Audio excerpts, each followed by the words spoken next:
Маған үй тапсырмасын орындауға көмектесе аласың ба? Әрине. Қане қарап көрейін.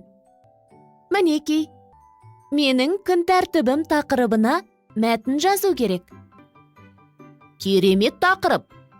Сен өзің күнде жасап жүрген ісіңді тізіп жазуың керек екен. Хабарлы сөйлемдер жазғаның дұрыс. Ол сонда қандай сөйлемдер алан?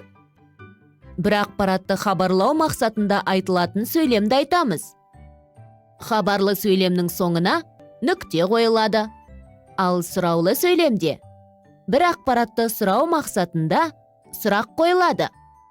Сұраулы сөйлемде сұрақ белгісі қойылады. Лепті сөйлемде ақпарат қуанышты көңіл күймен не басқа бір эмоциямен жеткізіледі. Лепті сөйлем соңына леп белгісі қойылады.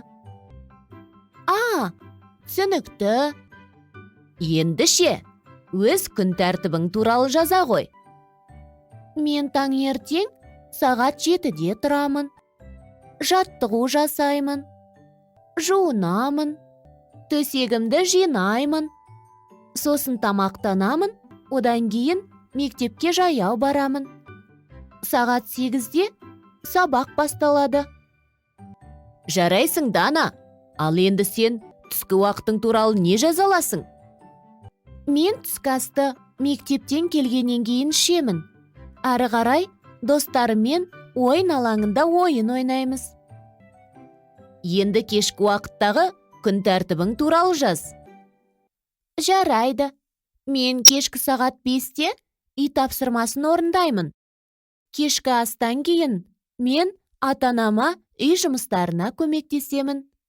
Теледидар көремін. Сағат 10-да ұйықтаймын. Тамаша! Үй тапсырмасын орындадың. Енді әрдайым осылай күн тәртібін